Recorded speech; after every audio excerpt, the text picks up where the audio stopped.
The recap and the analysis from Birmingham 2022 in the Commonwealth Tonight studio show, starting now with a tremendous day for the Caribbean, a flurry of medals for the Caribbean, the British Virgin Islands, Jamaica and Trinidad and Tobago taking gold medals today. And there was that big win by the Sunshine Girls on the netball courts over the reigning world champions, New Zealand, sending them into their first ever Commonwealth netball final. And the Australians still top of the table, 155 medals in total, 59 gold, 46 silver, 50 bronze. England still keeping them honest with 148 medals overall, 50 gold, 52 silver and 46 bronze. The Canadians some way back in third, New Zealand fourth, India fifth, Nigeria sixth. And we see Scotland, South Africa, then Malaysia. And for the first time, the Jamaicans entering the top 10 with 12 medals overall, 6 gold, 4 silver, and 2 bronze medals. Wales, Kenya, Uganda just outside the top 10 at the moment. There's Trinidad and Tobago, boosted by Jereem Richards' gold medal in the 200 today. They're in 16th spot at the moment. Pakistan, Singapore, Samoa and Cameroon. Let's look at page 3 now, where we find Bermuda and Grenada joined 21st with the Bahamas, all with 1 gold medal so far. The British Virgin Islands in 24th spot. They have 1 gold medal as well from the big man Kyron McMaster today. Dominica, St. Lucia, also on the medal podium so far at these Commonwealth Games.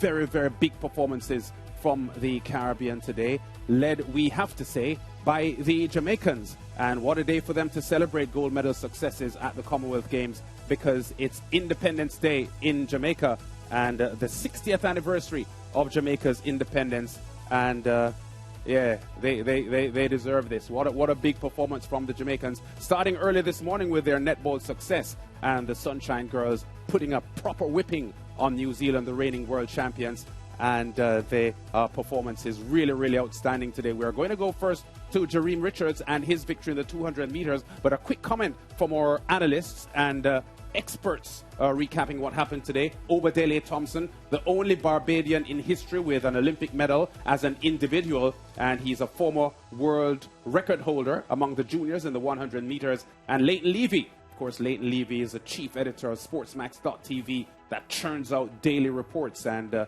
stories coming out of the SportsMax website. Gentlemen, great day for the Caribbean today. As we said, BVI, Jamaica, Trinidad and Tobago, all top of the podium, although a couple of those medal presentations will be early tomorrow morning. Yep, absolutely. But it's a really great day for the Caribbean, and I think the Jereem Richards winning the 200 for me is the cherry on top, because we had this debate with George the last couple of days about whether or not Zarnell Hughes would have been triumphant, but you know, Jereem delivered today in a big way. A brand new personal best, new championship record, breaking Frankie Frederick's record that stood since what, 94? 94. You know, a huge performance for Trinidad and Tobago, their first medal on the track at these games.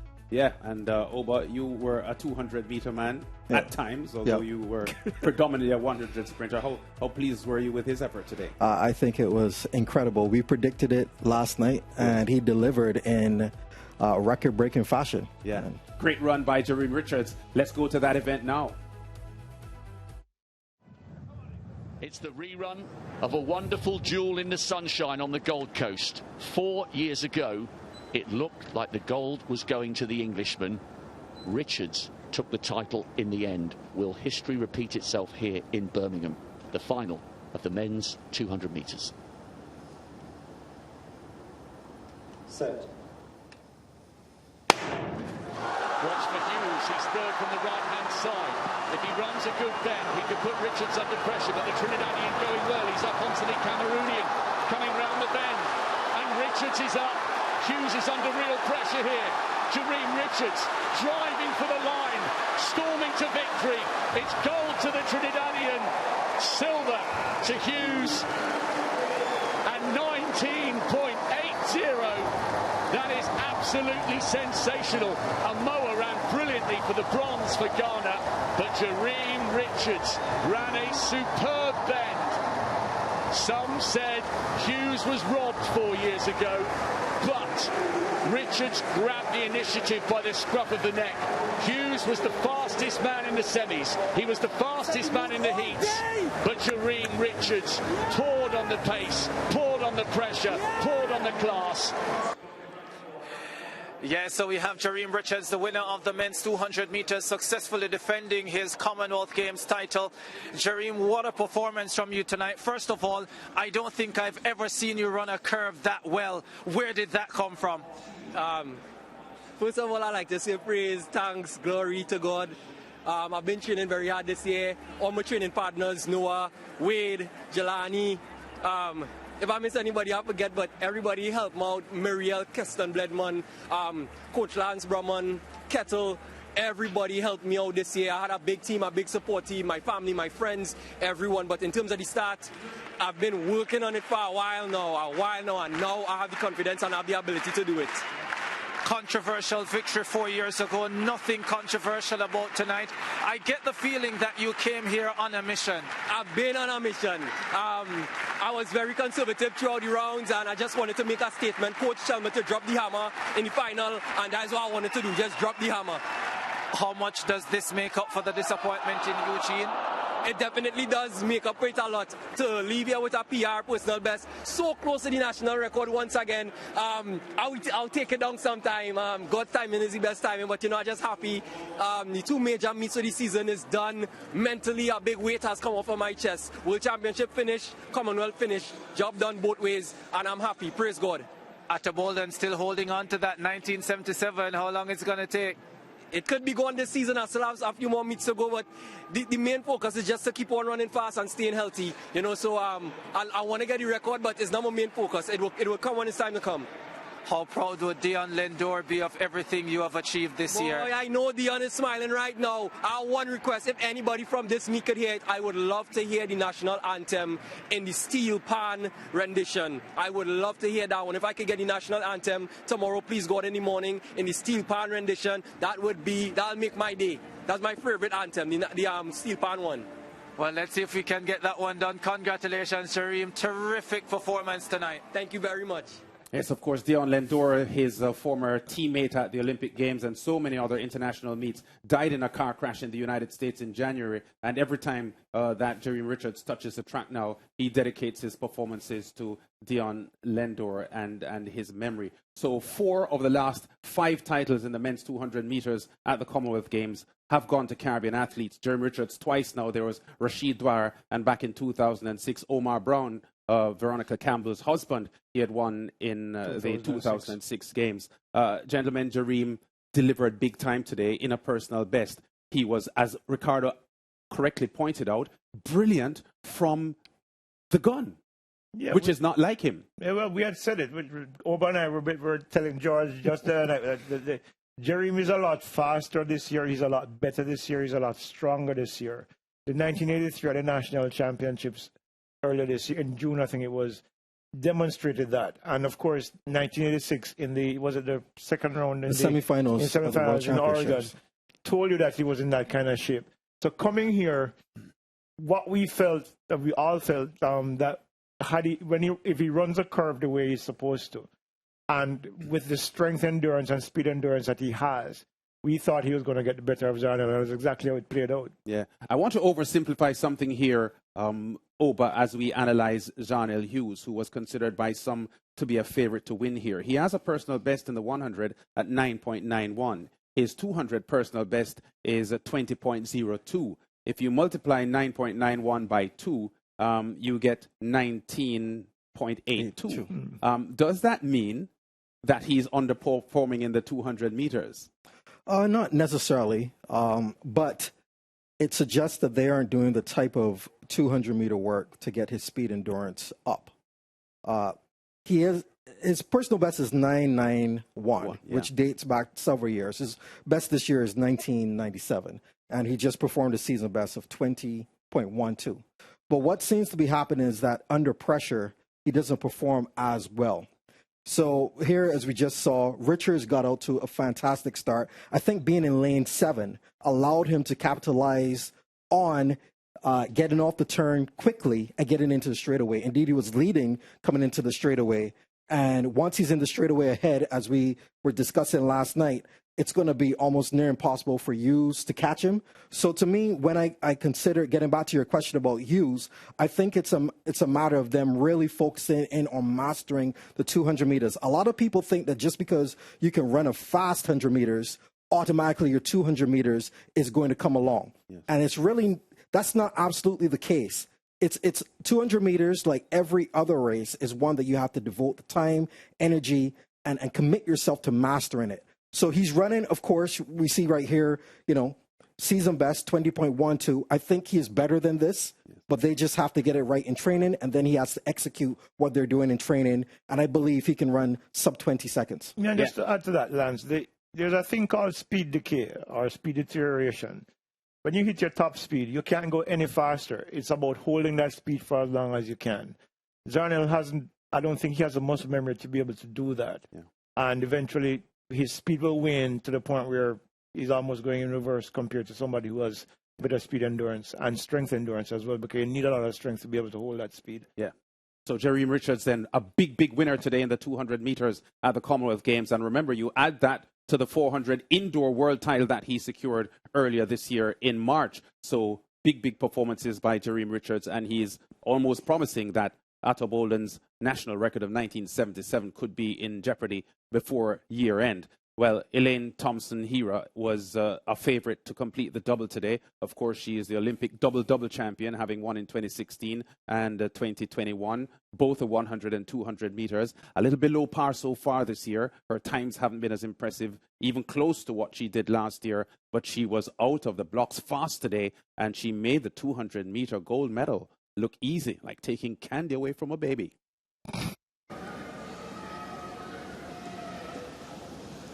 Still shouts from fans around the crowd. But a clean start. Thompson-Herah has gone out nicely in lane number 7. She's took the stagger from Connolly outside of her.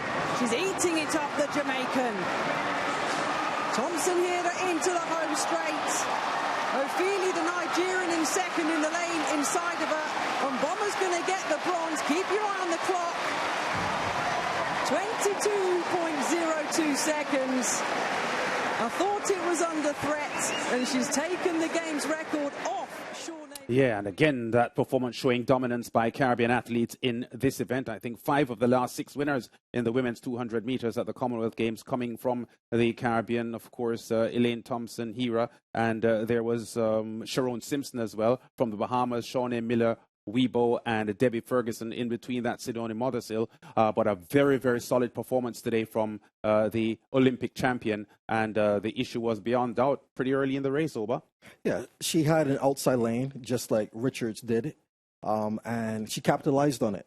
She got off the turn quickly, got into the straightaway, and it was a dominant performance. She won by half of a second. Ophelia, I thought that didn't look as sharp as we would have expected. She's had a long college season, and to be able to come and to get the silver medal this late into the season in a major global competition is amazing. But here we see Elaine's class.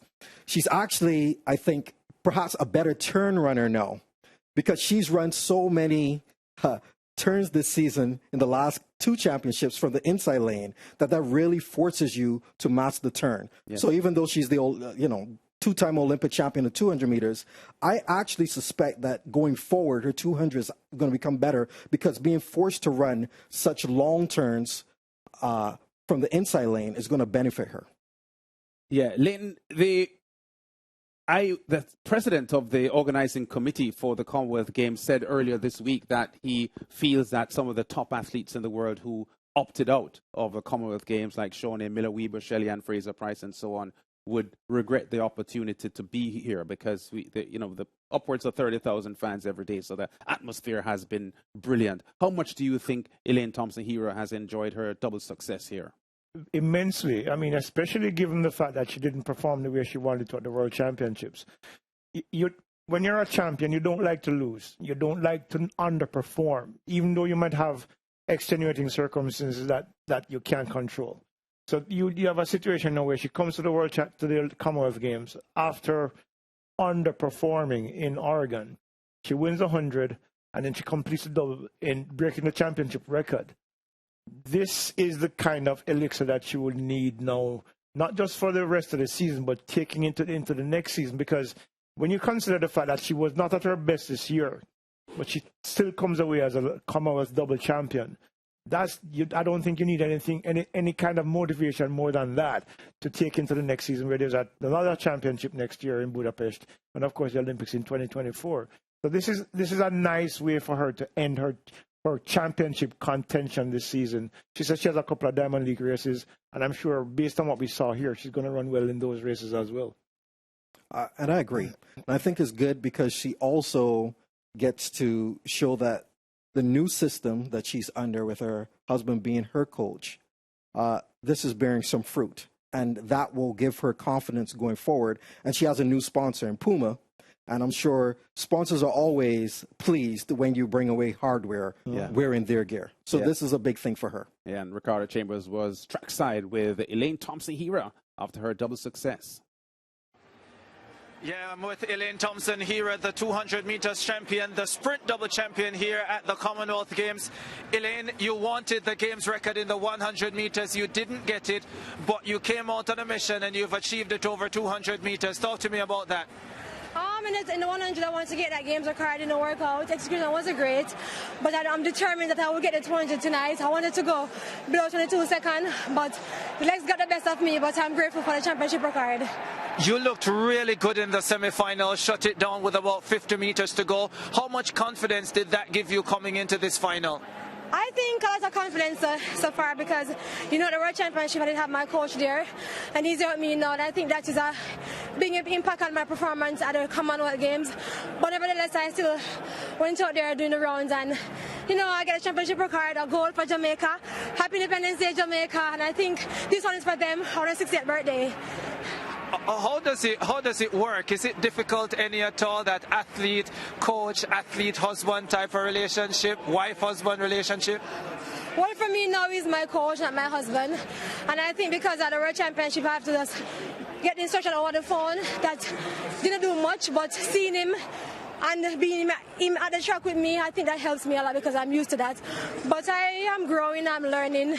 This is a lot of learning for me, a new environment, new system, so I'm just adjusting at the moment. Are we going to see more of you for the 2022 season? Definitely, I'm going to take a break now and a couple of them leaves meet after. Well, congratulations on your sprint double success and all the best. Thank you so much. The sprint double Olympic champion in Rio and Tokyo, and now Commonwealth Games 200-meter champion and 100-meter champion as well in Birmingham. Now, in 1998, the Caribbean swept the 400 hurdles double with Andrea Blackett from Barbados and Dinsdale Morgan from Jamaica, and we saw that happen again today, which we'll talk about after the break.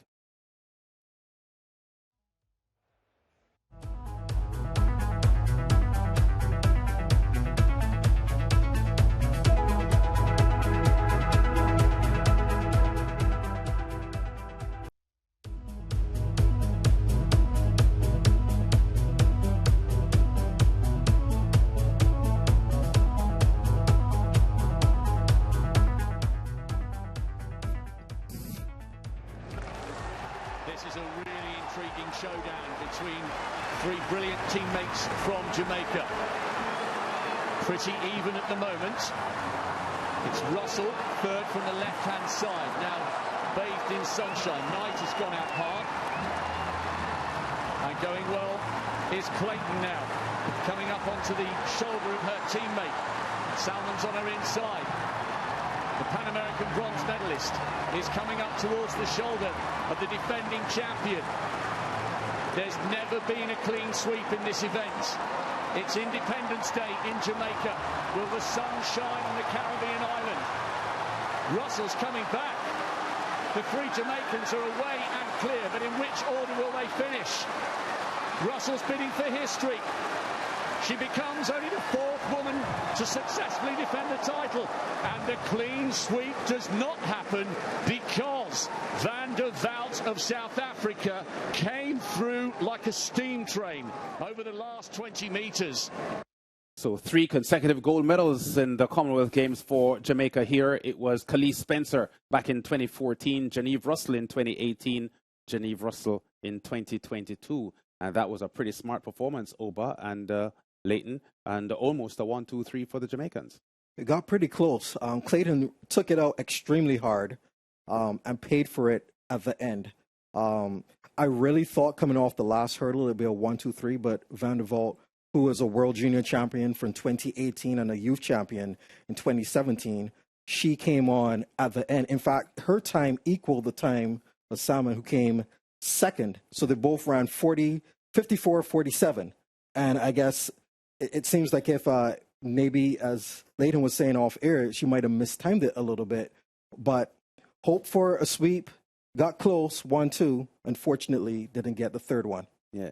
Geneviève's efforts this year have been fluctuating, Leighton. Her performances haven't looked consistent, but she was good today. Yeah, she found form at the right time because she ran 53.6 at the national championships, but then 54.6 in Oregon and didn't make it through to the final. This was a better run, and I think, I don't know, there's some athletes sometimes they just can't seem to find that level of consistency that's required for you to, be among the elite of the elite. And Jereem Russell has, she ran a 49 split in the 4x4 relay in Oregon. And I think for her here, the idea that she's a defending champion, I think gave her an extra motivation, because she knew what Shannon Salmon was coming with, and she knew that Rochelle Clayton also is a potential threat. We saw how close they were at the national championships. So I think her strategy worked to perfection, if that was the race plan that she had, where she didn't overextend herself too early, but had enough energy to come home. And of course, Shannon Salmon, who came second to Van Zyl at the World Under 20 Championships in Tampere, Finland in 2018. Came through strong at the end, but was almost caught by the winner back then.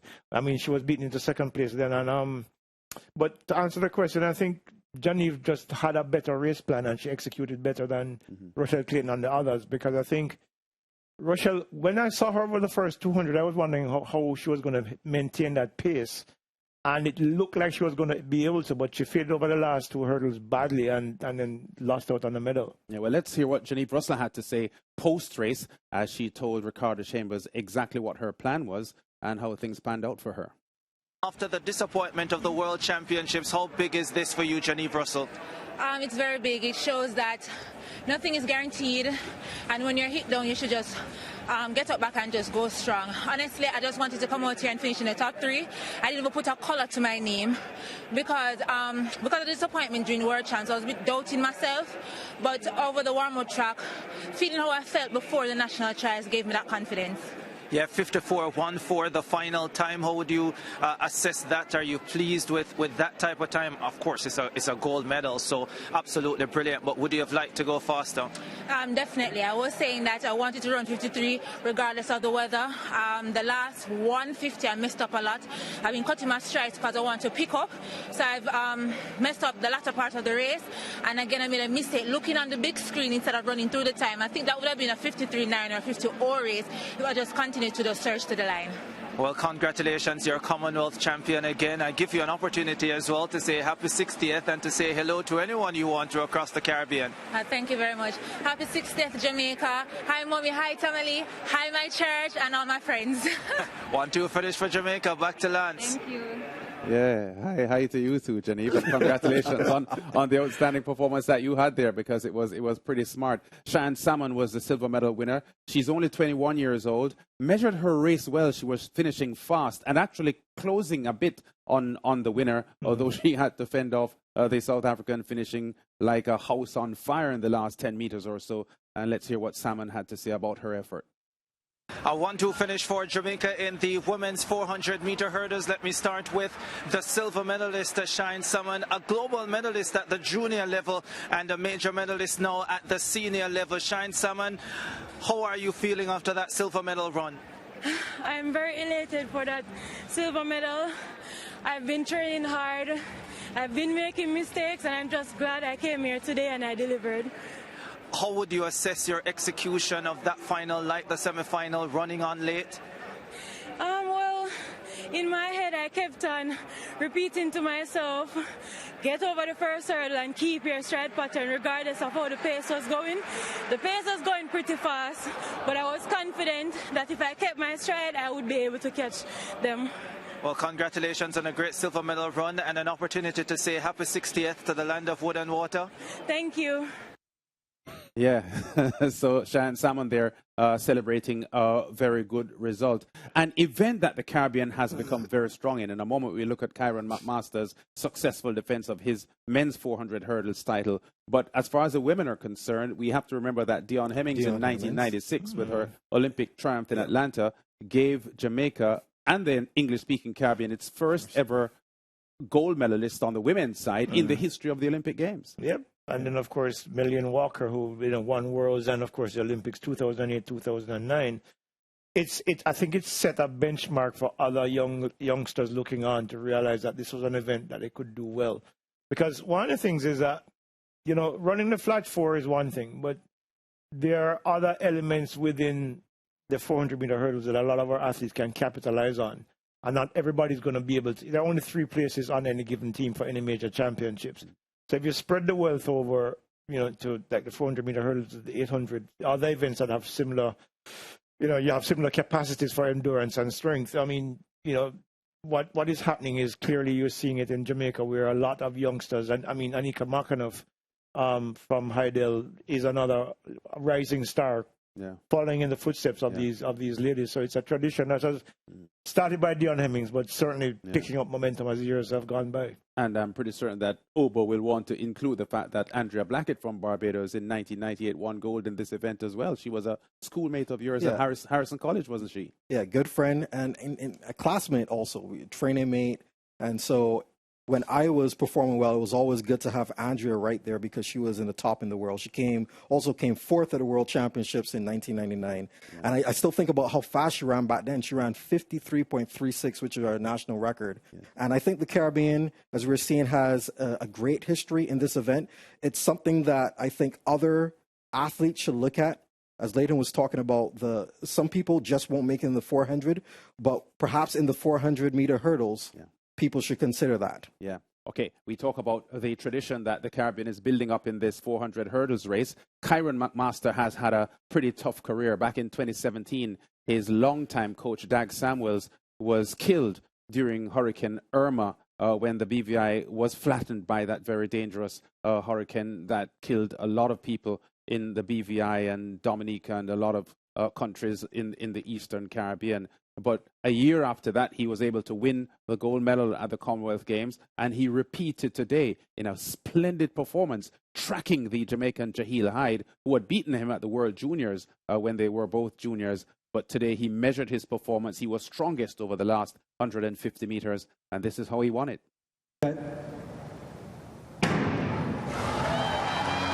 Away this time. Now the real danger to McMaster, the defending champion, is Jehiel Hyde in yellow, centre of picture in the colours of Jamaica, and he's already made up a lot of ground on Wiseman Makobi of Kenya. Third to left is Makobi. Hyde in the yellow, hurdling first. He's well up on McMaster at the moment as they come to the halfway stage, and he continues to go further ahead. The stagger will unwind in his favour now. The 3 athletes to the right there, a long way out of it at the moment. Brilliant running this from Makobi of Kenya between the big 2. He's battling away here, Makobi, trying to keep McMaster at bay, trying to keep the Hyde at bay as well. They come into the straight, and has McMaster judged it best? Yes, he has. The man from the British Virgin Islands clears the final barrier well, and he's going away, and it's a storming win again, like 4 years ago. The winning margin, 4 or 5 meters, maybe more. That is brilliant. 48.93. He judged that absolutely to perfection. Yes, so last Commonwealth Games in 2018, the Caribbean swept this event with Kyron McMaster winning ahead of Gibson from the Bahamas, Jehiel Hyde in 3rd position there. Not a sweep this time, but a 1-2 finish. I was mentioning earlier on, Oba, about the difficulties that Kyron McMaster would have gone through having lost his coach as a teenager. Your coach, while you were a teenager, Frank Blackman, died last year or the year before. Yeah, 2020, I believe. Yeah, but can you, long after you had retired, long after you had retired, that's the point I'm making. How difficult would it have been for Kyron McMaster to go through the emotional trauma of losing someone who had guided him so efficiently early in his career? It must have been gut-wrenching. There are days when I still think about my coach, and he coached me from before I won my first Grifter Games in 1991, and we were extremely close. He's one of the ones that saw who I could be before I even realized who I could be. Yeah. And you spend a lot of time with your coach, especially when they're developing you as a young person. They're speaking so much into your life. It goes way beyond what you do on the track. And so I can only imagine how that loss must have affected him, but it probably also fuels him in memory of his coach. And like I had mentioned, I believe last night, it's really important for athletes to have that motivation. And I can only imagine that he dedicates these type of victories to his coach, the memory of his coach. Yeah. Leighton, you know what? The BVI is a very, very small country. Yep. A dot, not only on the world map, but a dot in the Caribbean. 35,000 people. 35,000. So I think the sort of pride that they will feel over Kyron McMaster effort, and before him, Chantal Malone, and there was Shara Proctor before she switched allegiance to Britain, speaks volumes here for this small Caribbean territory. And Kyron McMaster, the latest in a real tremendous production line from the BVI. Absolutely. And, he said it best in his post-race interview. But the thing is, this was a difficult year for BVI generally. I mean, outside of the Carifta game where Deja Hodge came through and did fantastically well, their senior athletes, Kyron and, of course, Chantal Malone, had injury issues. So the faces of their track and field were not in the best of health. So for him to be able to come here now and win and bring back some pride to the country and to himself as well, must be a big relief to both parties, I mean, the country and himself, because beyond Beyonce De Freitas, who was, I think she was the other contestant here, who, nobody's doing anything because she hasn't done anything yet.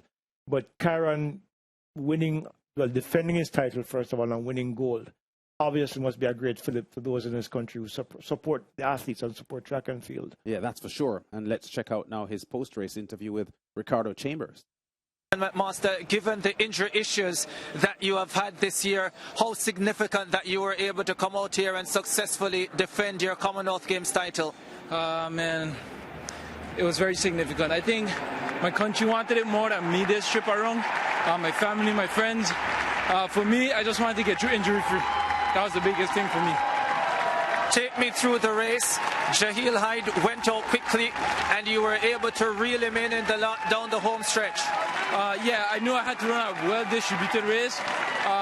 Couldn't run as hard as I wanted from the start like I usually want to. So I now had to run it strategically rather than how I wanted to run it. Yeah, and when we talk about the BVI, I have to mention as well Tahisha Harrigan, who a decade or so ago was an outstanding sprinter out of the Eastern Caribbean and was actually one year voted the OECS Sportswoman of the Year. Tahisha Harrigan, very fast over 60 meters and had some CAC titles and so on. But Kyron McMaster, Oba, as we preempt the interview that comes up with Jahil Hyde, who chased him, was tactically smart just now, because we thought that Jahil had run very fast the first 250 meters, and McMaster didn't allow Hyde's smoothness at that point of the race to affect his own game plan. Yeah, and that's where experience comes in. And if you watch the semifinal, what happened was the reverse of this. Kyron went out very quickly and then eased off as in the last 100 meters. Yeah. It was the reverse in this case. And I think something that's really important, which he said a couple of weeks ago when they decided not to run the semifinals of the World Championship, is they wanted to protect him so that he could come and compete at the Commonwealth Games.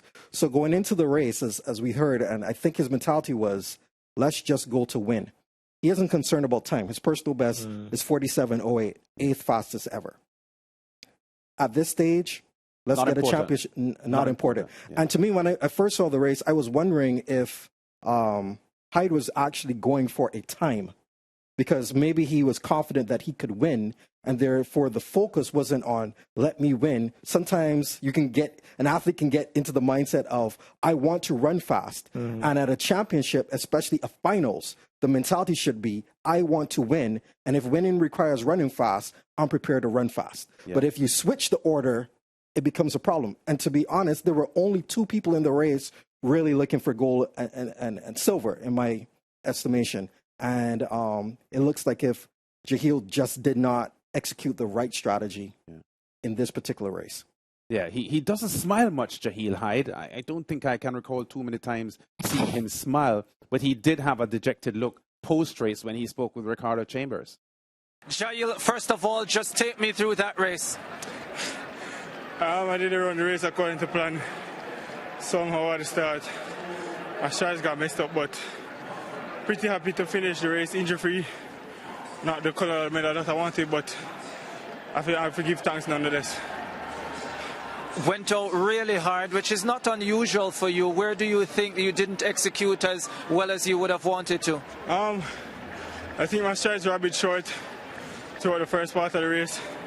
And then coming off the 8th hurdle, kind of stumbled, but managed to hold my foot in and finish strong. It is still a silver medal for you, an upgrade from 4 years ago. What's the overall feeling to still be on the podium? It's always good to get a medal, and you know the perks that comes along with it, but I'm pretty happy. I think this was my last race for the season, so I think this has been one of my most successful seasons, and I'm pretty happy. Yeah, quickly before we go to the break, Leighton, you know Jehiel Hyde well. You've spoken to him many times. Very multi-talented young man because he also has a World Youth sprint hurdles gold medal as well. 2013, yeah, and was an outstanding footballer. Some people think as good a footballer as he is a hurdler. How disappointed do you think he was just now, picking up from that interview? He probably is very disappointed, given he has run 48.03 at the World Championships, makes him the 3rd fastest Jamaican of all time behind, Winthrop Graham and, of course, Danny McFarlane. I think he probably would have come in here expecting to run faster than 49.5. So he'd be dejected because I think this was a year, he just said it, this is probably his best year ever as a professional athlete. So he was probably hoping to cap the season off with maybe a 47 something, which would have given him some, a nice boost going into next season. So he would be disappointed. I mean, his father is Lenny Hyde. I mean, they hold themselves to very high standards. Yes. And I think not meeting his own standards here would have been disappointing for him. Yeah, so we go to break now. When we come back, we look at the high jump that provided 2 medals for the independent celebrating Jamaican team, 1st and 3rd in the women's high jump. Back in a moment.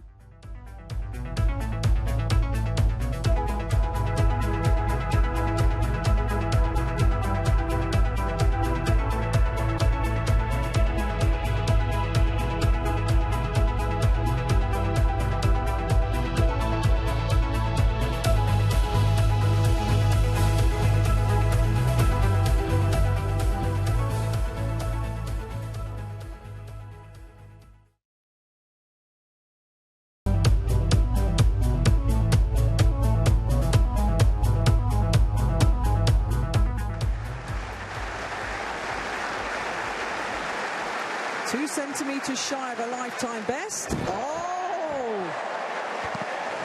How important is that going to be? Lamara Distin, the first athlete over at 195. A hug from Kimberly Williamson. Brilliant. Yeah, Lamara Distin creating history there, the first Jamaican woman to win a gold medal in high jump at the Commonwealth Games. There was a male high jump gold medalist for Jamaica in 1958, Ernley Hazley, but this is the first time a Jamaican woman is winning gold in the high jump. Oba and Leighton, we weren't sure what to expect from Lamara Distin in the high jump at the Commonwealth Games in Birmingham because she had disappointed at the Nationals, which she didn't win, which she was expected to. And at the World Championships in Eugene, Oregon, she didn't win either, and she performed below expectations. I know she was the NCAA champion back in June, representing Texas A&M, which is Alia Atkinson's school, and also of nowadays time, Tyra Gittins, the Trinidadian heptathlete who jumps long and high as well. Was her victory today a surprise for you, Leighton? Kind of. And here's why. I mean, she's been jumping indoors. She was NCAA indoor champion as well. She got a PB of 197, and then she came to the national championships and for some reason only cleared 185. She goes into Worlds, I think, probably a little bit concerned about her form and maybe some fatigue as well, because it was a long season coming from indoors to outdoors. So I think coming into these championships, she had a few extra weeks to rest and recover and probably get some practice in. So, but I wasn't quite sure what to expect because you hadn't seen her do her best since NCAA's ended in mid-June. So, but I think, and I said, I don't remember if it was you was hosting or George. I thought if she could perform close to her best, she'd probably be on the podium. And apparently it was good enough for gold. 195 is just under her personal best for the season. And of course, Kimberly Williamson just under her personal best too. Yeah. Oba, while you were at the University of Texas in El Paso, UTEP, obviously a standout junior sprinter and so on. But were there any years where you had your long collegiate season, which we all know of, but you had a major that summer? And how did you deal with that? Yeah, every year, actually. Mm-hmm.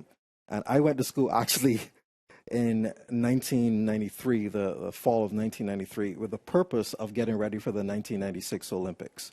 And every summer, I had long summers. But what we did was we started the fall training later.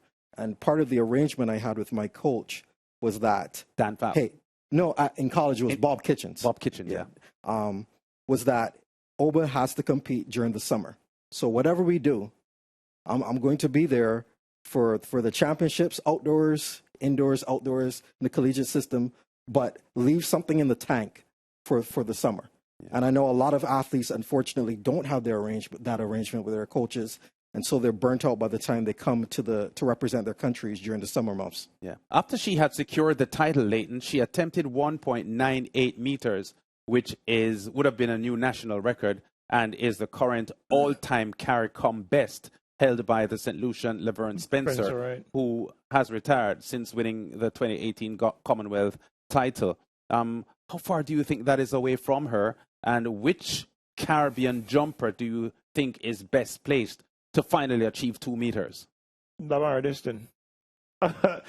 She's attempted 2 meters this year at a couple of NCAA meets and just missed on a couple of those jumps. So I don't think 198 is very far from her. In fact, I wouldn't be surprised to see her come out next season and clear 2 meters, because for the last 2 seasons, if you remember back last year, last season, the season before that, she was second at the NCAA championships. And this past season, she improved again. And I think when you talk to local coaches, John Mayer and all the other coaches who have worked with her through Hydel or wherever, they'll tell you that she's probably the most talented high jumper to come out of Jamaica, period. So and she's still very young. So there's a lot of upside to her. So I'm thinking if she clears 2 meters next season, I don't think anybody will be surprised. Yeah. All right, Lamar Diston, gold medal winner in the women's high jump today, and Kimberly Williamson, her teammate, the bronze. And they were trackside with Ricardo Chambers after. Honestly, I am just grateful to God. Coming here, it was the goal to be on that podium, and he made it happen. And having a 1-3 finish, something that's never been done before, I guess this is the year of creating history for Jamaica. It definitely is the year of creating history. Talk me through the competition. You had one early failure, big clearance at 189, and then even bigger at 192. I knew in order to be on the podium, we had to be clean all the way up until 92. I had a mishap at 85, but I was able to redeem myself at 89 and finish through. You know what's impressive about what you're doing, and of course it's not the first time that in many ways you are locally trained and you are doing what you're doing from Jamaica. Of course, a lot of individuals think that we can only train medalists in the sprints, but you're proving otherwise. Yes, and that is the goal, and I am grateful that Miss Lamara here is doing her thing, because we have so many talents back home, and I'm just glad that I can be a part of showing athletes that, hey, we have more to Jamaica than sprints. Dominating high jump on an international level is just the start of it. I was very confident knowing that I have the ability to go higher. So I just come out here, try to be calm and just get the job done as usual.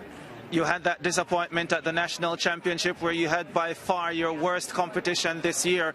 How were you able to pick yourself up from that, get that 193, even though you were outside the medals at the World Championships, and then come here and be so much closer to what you're capable of? I mean, it was just a lesson. Like, sometimes things have to happen to wake me up. So I just feel like that was a wake-up call for me. And I just get back to work and just do what I have to do. And come here to win is just a great feeling. The last couple of days, cold in the morning session, cold in the evening session, lovely sunshine today. How much did that help? It really helped a lot because I'm not going to say I don't compete well in the cold, but I'm just grateful for the sun, so it was good. And it's Jamaica's 60th today. Say something back to the land of wood and water. Kimberly, get back in here as well, because we have to get both of you saying something. Happy independence to the land of wood and water. Happy independence, Jamaica. Happy independence, Jamaica. We love you. 2 years old, and I think I understand Leighton's point that at her age and the quality that she's now displaying, she does have a shot at the 2-meter mark within the coming years. Let's hope she achieves that. There was a narrow miss for a medal today in the women's 800 meters for Natoya Gould, who was just touched off there by Laura Muir from Scotland in a big rush for the wire. And tactically, she has been sort of searching for her right approach to races. She shot to the front halfway through the race today, but wasn't able to hold it. Your thoughts, Leighton, first of all, on her effort? Well, let me just say this first. I know that the Jamaican delegation has filed an appeal. But I hear that it was overturned. It was overturned. Because it was a photo finish. Yeah. She lost by, I think, 100 seconds. Yeah, but going back to the performance, I thought that's why I made a major mistake when she she took the lead in that race. Natoya is 5'1" and she weighs like 120 pounds. If so much. Yeah, you're running a race and you're hitting the front against runners who are faster than you. You're taking all of the wind, which means that you're exerting more energy than everybody else. Strategically, I would have suggested that she tucked in behind Keely Hodkinson and then make a move maybe 60 meters from the tape. She would have probably ended up on the podium because she would have had more energy because she wouldn't have been fighting the wind as much as she did. So I thought she made a major tactical blunder today. But the performance itself wasn't bad. 157.88, I think it was, is, I think, a season's best for her. It is. Well, better than 157.90 that she ran in Oregon, which are good times generally. But I think she would have been better served to run a more tactically prudent race in the finals. Yeah, I see you nodding, Oba. Seems you agree. Yeah, and it's unfortunate that this happens to her again. Leading 800 meters from so early is very difficult. Very few people can get it done. And usually the ones that can pull it off have exceptional 400-meter speed. Yeah. The fastest runner in terms of over the 400 meters was the eventual winner, Mora from Kenya. Mm-hmm. She has a best of 50.84 seconds. And she was, in fact, she stepped up from the 400 to the 800. Yeah. So Natoya has taken all the wind on the back stretch. So by the time she comes to the last, the home stretch, 100 meters to go, you can see the toll on her in that final 100 meters, and that's where she fades. And perhaps, hindsight is 20/20, but in the 800 meters at this level, with her experience, I thought the tactics could have been a little bit different given the field that the field was so strong. I believe that she could have run it perhaps a little bit different, as Leighton was saying, stay behind a little bit longer and try to kick later rather than being in the lead for so long. You remember that? You remember that 4x4 relay back in 2015 when Jamaica beat the United States? You remember what happened with McCrory having the lead, and of course, Noblin Williams-Mills. Noblin just drafted behind her and let her do the work, and then pass her down the stretch. That's a similar approach to what Natoya should have done today. And I think, as Oba said, Natoya is experienced enough now to have known that. And I think what you saw back in 2015 was Noblin using her experience. And so that was a tactical blunder, which I think cost her a medal, a definite medal, because she would not have been caught by Laura Muir down on the line, basically, because she would have had enough energy to cross. Yeah. It was in 28 years and 6 Commonwealth Games since non-African has won the women's 800 meters at the Commonwealth Games. The last time, 1994, Vancouver, Canada, when Ines Turner, the outstanding Jamaican, won gold at those 1994 Commonwealth Games. We go to break. When we come back, finally, our netball talk and the Sunshine Girls, large and in charge at the NEC Hall. Back in a moment.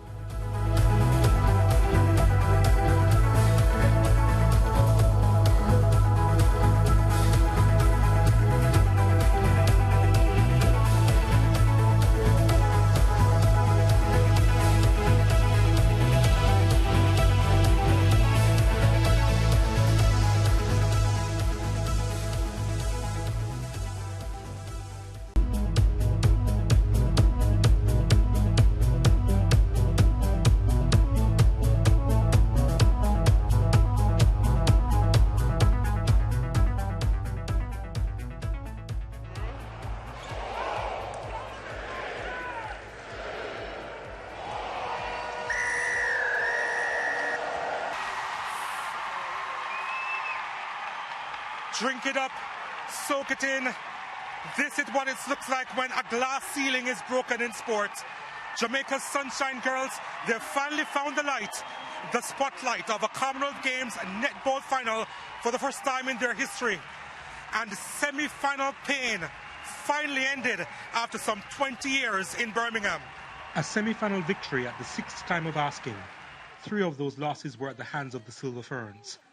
But the deconstruction of their once feared opposition, especially in that first half, was a sight to behold. The defensive intensity led by one Shamira Sterling was instrumental in Jamaica mounting a lead.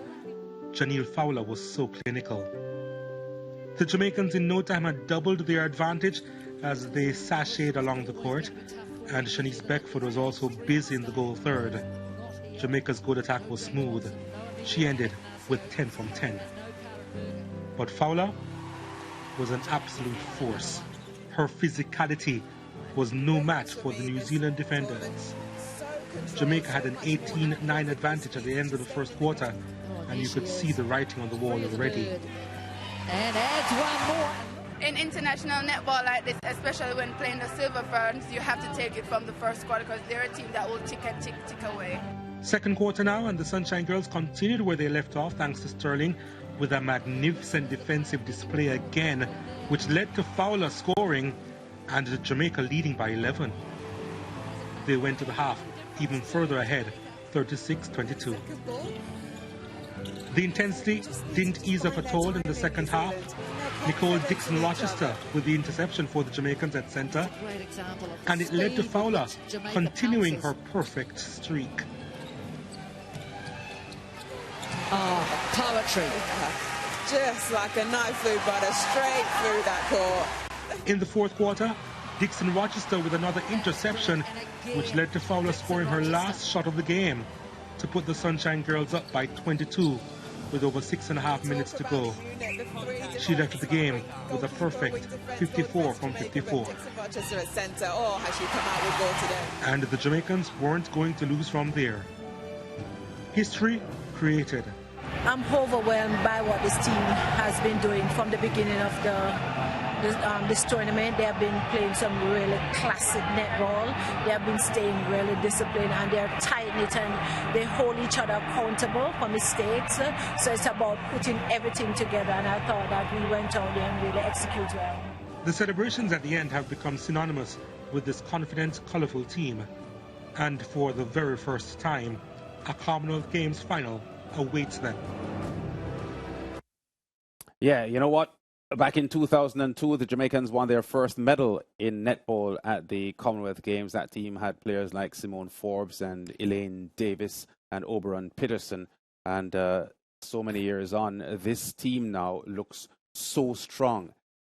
I can't recall seeing a netball match that a team delivers 100% shooting accuracy when the shooting has been so, the numbers would be so high. 67-51.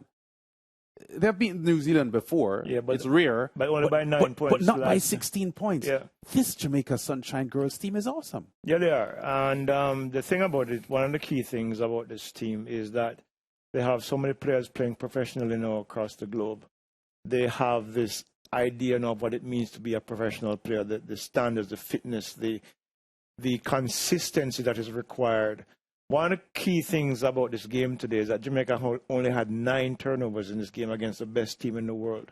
Number one, and when you look at previous games against these two teams, Jamaica had 25, 30 turnovers. That usually led to a disappointing result. But the experience of this team, the leadership of Janelle Fowler, who was recently appointed captain, she has managed to bring the players together in a way which we've never seen before. And I think we're seeing a team now that not only has the talent, but also has the belief that they can beat the best in the world. And I think that's what we saw last night. Yeah, the Australian Suncorp Super League is without question the #1 league in the world. Janelle Fowler is the best shooter in the league. Shamira Sterling is the best defender in the league. And Jamaica has 6 players in that league. Janelle Fowler, the captain who plays for the champions West Coast Fever. For the Collingwood Magpies, there's Shimona Nelson. And who's their top shooter? And Jodianne Ward. For the Thunderbirds, Latanya Wilson and Shamira Sterling. And there's Kadian Dehaney, who plays for the Melbourne Vixens. So 6 of these players are active in the Australian Super League. Now, they defeated the Aussies in their last pool game, but they'll have to beat them again to win the gold medal because the Aussies pretty much dismissed England in their other semi-final today. How tough, Oba and Leighton, will this gold medal match be for the Jamaicans? By the way, it's at 2:30 Sunday afternoon, 3:30 Eastern Caribbean time, Jamaica and Australia for gold. The Australians have never not played in a gold medal match for the Commonwealth Games. All right, here's the thing. 57-55 in the last game. I think the Australians are going to come with a lot of adjustments.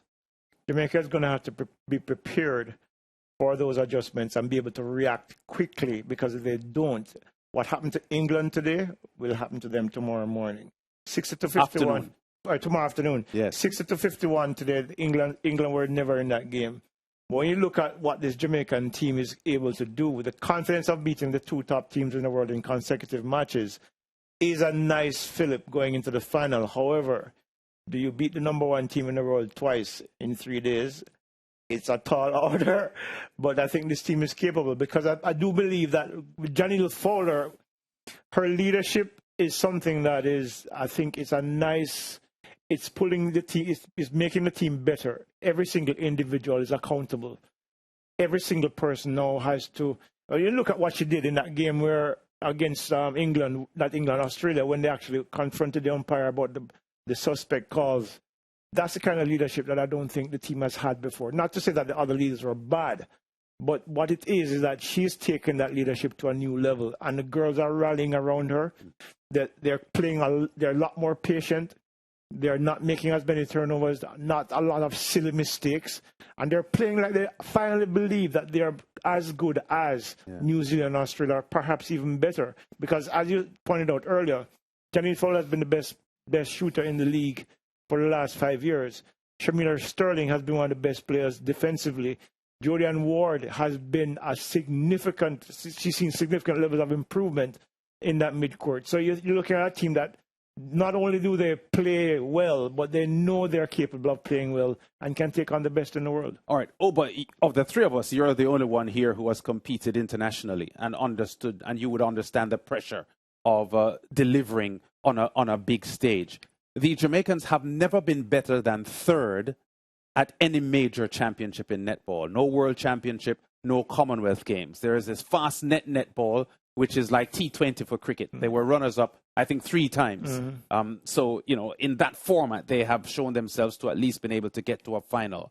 What will it take mentally from this Jamaica team in the gold medal match on Sunday afternoon to top the Aussies? And before you start answering the question, I want to make the point that the Aussies, having been beaten by Jamaica a few days ago, will not go down without a colossal fight. So the Aussies have blood in their eyes. What will the Sunshine Girls have to do to win this? I think you made the best point. The point is you have to expect that they will come hard. I always tell people, sports at the elite level, don't expect it to be easy.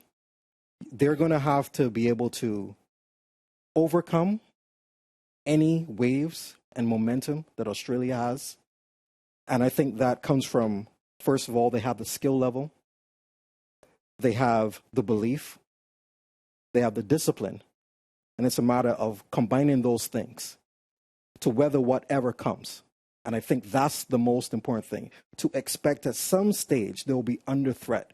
There's a reason why Australia is ranked so high. There's a reason why they have the history that they've had. But it's also a reason why Jamaica is where it is at this moment, poised, hopefully, to take the gold medal. And hopefully on this Independence weekend, it's something that they'll do. In 10 seconds, Leighton, there is an Australian in the Jamaica coaching staff. How much of a plus will that be for them? I think it will be a plus, but we've had Jill McIntosh here before and we still lost to Australia. The difference is this time is that I think he's dealing with a lot more experienced players now who know the nuances of how to win games.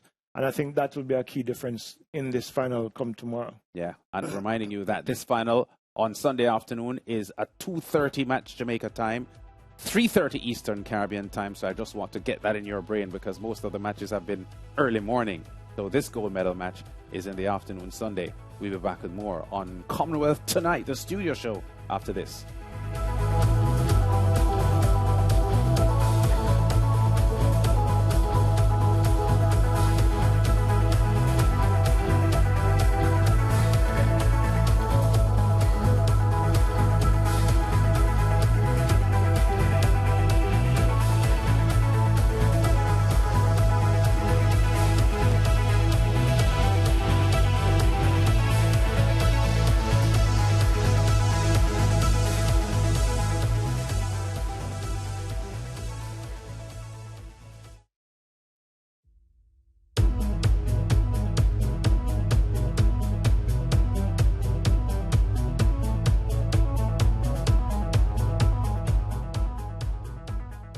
Yeah, this is Commonwealth Tonight, reviewing what happened on day 9 of the Commonwealth Games. They call it Birmingham 2022, and we're going to check in on some track and field, which happened earlier on this morning. The 4x100 sprint relay heats starting off this morning.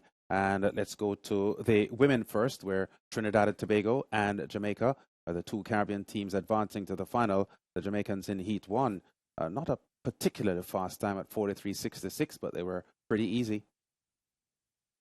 Malta 3, Jamaica going 4 in the yellow, Scotland in 5, Singapore 6, India 7.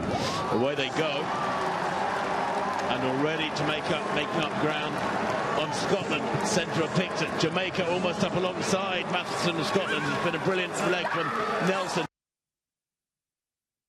A safe changeover, not a fast changeover from the Jamaicans. The Scots pretty much matched them, but down the back straight, the second leg runner from Jamaica moving really well at the moment. That is White. She hands over. That was a good changeover from the Jamaicans. Scotland in second, going really well.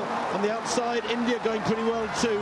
It's Jamaica from India at the moment. India having a really good run here. Their backs are up as Jamaica taking over on the final leg. Down the home straight, looking really strong. It's McGregor now, storming away with this. That's an 8 or 9 metre winning margin. India comfortably second, Scotland in third, and a really close battle for the fourth places there, but 43.66. Yeah, predominantly a 400-metre runner, Renisha McGregor, on anchor there for the Jamaica team. 43.66 their winning time. Fifth fastest going into the final, but they were pretty easy. And of course, Elaine Thompson-Herah is expected to fortify the Jamaica team for the final. Oba, your thoughts on that semi-final run? They won quite easily. I'm not so sure how they're going to do in the finals. I think they should be top 3. As we saw, McGregor, 400 meters, even though she's running 11:35 and 22:99, our personal best. If Elaine's running, that easily could be a second faster. Leighton. Agreed. Not quite sure what to make of the team either, because I mean,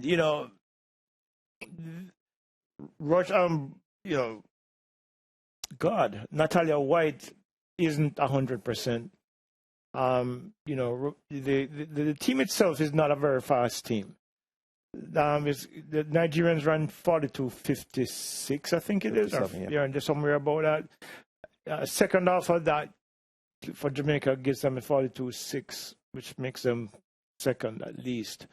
So I'm not quite sure. They're going to have to run a lot better if they're going to be gold medalists. But I think this team is probably a podium team if Elaine Thompson-Herah comes into the team. But are they gold medalists? I'm not quite sure. Yeah, the TNT team have qualified as the 4th fastest with a 43.48 clocking, a little faster than the Jamaican team, but they didn't win their heat, so they were forced to run probably a little harder than the Jamaicans did. But this event, by the way, is early Sunday morning, not in the afternoon. And how much do you think, Leighton, that Elaine's entry into the 4x1 team for Jamaica could boost their chances? It will be a significant boost. Elaine is like yards faster than anybody else on that squad right now. You mean in Birmingham period? In Birmingham period. So, so her presence will give the team a little bit more confidence, and I think that because of that, they probably perform a lot better than they did this morning. But I was a little bit surprised at the time, but 43.6, the under 20 team just ran 42.59 last night before last. You kind of put that in context of where Jamaica's teams have been over the past decade and a half. This is not a very good team. It isn't. All right. The Trinidad and Tobago team were contesting Heat 2, which the Nigerians won. Mr. Producer, I think you have that one for us, do you? Yeah, here we go. First 3 guaranteed a place in the final tomorrow. So raw, Asher Phillip out well. Nigeria moving nicely, as is Ghana, with Mary Boyoki on the first leg. Looks like pretty safe changeovers by all. Imani Lansiko down the back straight for England. Trinidad and Tobago moving nicely. Nigeria with Favour O'Philly, handing it over to Chukwuma. A massive roar for Bianca Williams. England going really well here in lane number 2. It's the moment England and Nigeria. Australia in the mix as well. Ashley Nelson on the final leg for the English team. And Roa Kocha for Nigeria. Nigeria's going to get the win from England. And a dip finish between Australia and Trinidad and Tobago for the 3rd automatic qualifying spot. Yeah, and I want to point out that those 2 finals, the men and women's 4x100 meters, the 100-meter hurdles, and both 400-meter finals will be run early in the morning on Sunday between 4 and 7 Jamaica time. That's between 5 and 8 Eastern Caribbean time. So you've been into a groove of seeing the main events happen in the afternoon, but don't miss these events in the morning. You've got to get up early and watch them. Yeah. And TNT putting themselves in the final here in the 4x1 just before we look at the men's 4x1 heats and how they went. Yeah, Michelle Liai, who won the Commonwealth Games 100 meters back in 2018 and has made many global finals in the 100. She really ran well to put them in position. She clawed back from 4th, I believe, all the way to, it might have been a photo finish on the line. But I think the Nigerians looked like the favorites. They had 2 in the 100-meter finals, and they had Favour O'Philly place 2nd to Elaine in the 200. And they just, at this point, they look more crisp than any other team out there. And going back to the Jamaicans, Lance, I mean, if Brenna Williams had managed to get there, because she ran in CSL today in Poland today, had she been there, the Jamaicans along with Elaine they would have been easy winners. I mean, once the stick got around, but I don't think that the collective strength of this Jamaican team can overcome, or may not be able to overcome, the Nigerians and even the English, because I do think, I'm not quite sure if Daryl Nita ran on the team today, so she's to come in. She's a 10-9 athlete. She's going to make a significant difference to that British team as well. Yeah. So Jamaicans have an uphill task to end up on the podium in the finals tomorrow. Yeah, well, let's look at the men's 4x100 heats now. Trinidad and Tobago, Guyana, and St. Lucia are the 3 Caribbean teams that have made it through to the final. The St. Lucians just getting in following the disqualification of Ghana. Heat 1 included the Trinidad and Tobago team. We expect that Jereem Richards may come in for the final on Sunday morning. Let's see how they did in Heat 1. A big roar for England. Zephyr Loco pulls away from the Samoan. Good running by Azapadi of Australia. Watch for Trinidad and Tobago down the back straight. That's a superb second leg for Akin Zariti. Trinidad and Tobago closing down on the Australians. These three are up at the moment. Good button exchanges by all of them. Browning on the anchor leg for Australia. Trinidad have got Hislop. Oh, the Australian has fallen. That is such a shame. Edeboran coming home here. A little bit of pressure from Hislop. England from Trinidad. And I thought the Guyanans had a good team, and Holder has anchored them home to the third automatic spot. What on earth happened to the Australians? Big disappointment. Yeah, England looking pretty strong here in the heats. And they've been champions at the Olympic level, World Championship level before. So at the Commonwealth Games level, Trinidad, the English 4x1 men's sprinting has to be respected. Absolutely. The British team placed third at the recently concluded World Championships and have won Olympic gold and World Championship medals. So I think they start as the favorites. Maybe when Richards comes in, they'll get a boost. I liked what happened on second leg with them. They have, I think it's Eric Harrison Jr., who competed for the United States and recently became eligible to compete for Trinidad. He ran a really good second leg, but the British are so experienced. They spend a lot of time training together. I'm saying British, but you know, the majority of this team here representing England is on the British team, and I expect them to be the favorites going into the finals. Yeah. The Jamaicans had a lot to celebrate today with different events, but the 4x1 was a bit of a disappointment. Huge disappointment there for the Aussies. That final handover didn't happen. I've never seen that. The anchor leg runner overbalanced and fell over before he even got... I've never seen anything quite like that, except for I'm trying to remember, it was 2009, the World Championships with the United States, when in anticipation of both getting the baton, the outgoing runner fell over. Yeah, here it is. The runner takes off, overbalances, and loses his balance and falls over. Yeah. Oh, that's huge disappointment for the Aussies, who were at the time, I think, second, chasing the English. Yeah, I'm sure that he's probably sleeping somewhere far from the rest of them tonight. Yeah, they will never let him forget that moment. Yeah, but even with the English team, missing our Zarnell Hughes and Adam Jamilian, even though Adam Jamili is not in his best form, he has been a staple on the British teams, and so that gives them extra firepower going into the finals. I was about to make the point that the Jamaicans were absent from this after having an overall good day, but reports of injuries to Kimar Bailey-Cole and Nigel Ellis, and they just couldn't put a team together, Leighton. Yeah, the Jamaican men have been going through a hard time the last few years. I think they'll eventually rebound. I think this is, when you're hitting bottom, the only way you can go is up. So the injuries and concerns that they've had with the young sprinters coming up. But, you know, there's some encouraging signs. So I think, you know, in the years ahead, things will be better. Akeem Blake was third at the Diamond League meet today, 10 flat. He beat Coleman and a couple of top U.S. sprinters there. So, you know, that's a good sign. So I think in the next couple of years, I think we'll start to see a turnaround in Jamaica's male sprinting. Okay, well, we just have about 8 minutes left on the show tonight. And when we come back from this break, we'll look ahead to some of the major events happening on Sunday, the penultimate day of competition at the Commonwealth Games, and a day that we expect another flurry of Caribbean medals. Back in a moment.